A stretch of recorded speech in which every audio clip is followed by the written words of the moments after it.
Mga ka-shooter, ganito ang ating Tadano crane, 50 tons mobile crane. Kahapon pa to ayaw bumaba, oh.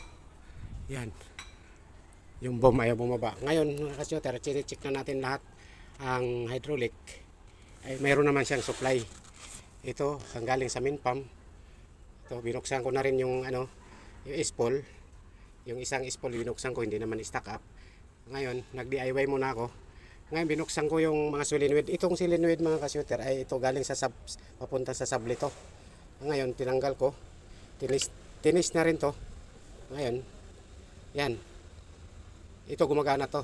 Pero ang problema lumabas na rin ang wire rewinding, oh. Wire. Hindi na rin pwede yan. Ito naman talaga ay hindi na talaga gumagana to. Yan. Solenoid na to. Yan. Kailangan talaga palitan na yan. Galing sa sable to. Ito naman ay supply papunta sa taas ng retract ng hydraulic. Itong dalawa wala na rin to. Sting hindi na talaga gumagana to. Kasi ano na to. Ito isa hindi pa natis. Itong mga hydraulic na to ay nabing to. Isa, dalawa, tatlo. 6, 5, 6. Ito 8, 9, 10. Nabing dalawa. Hindi rin gumagana. Ay, hindi pa natis yung iba. 4 pa lang, 3 pa lang natis. Ngayon okay na to. Kailangan nabilihan na to. Ngayon nag-DIY tayo mga ka-shooter dahil hindi na gumagana ang bomb. Hindi na bumababa. Ngayon binabaybay natin yung hydraulic galing sa main pump sa solenoid relay. Gumagana naman ang solenoid relay. Nandun sa kabila sa may tabi ng main pump.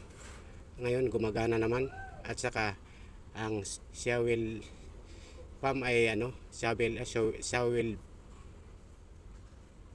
pump ay gumagana rin, hydraulic. Ang problema lang dito sa solenoid na dalawa, itong connection sa papuntang sa sable ay sira na yung solenoid.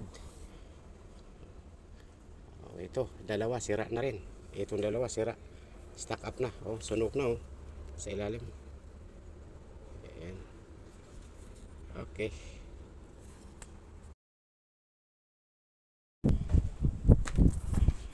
Ay nako mga ka-shooter, medyo sumakit din ang ulo natin dito dahil kagabi pa to ay hindi gumagana yung ating Tadano mobile crane 50 tons. Yan solenoid na dalawa,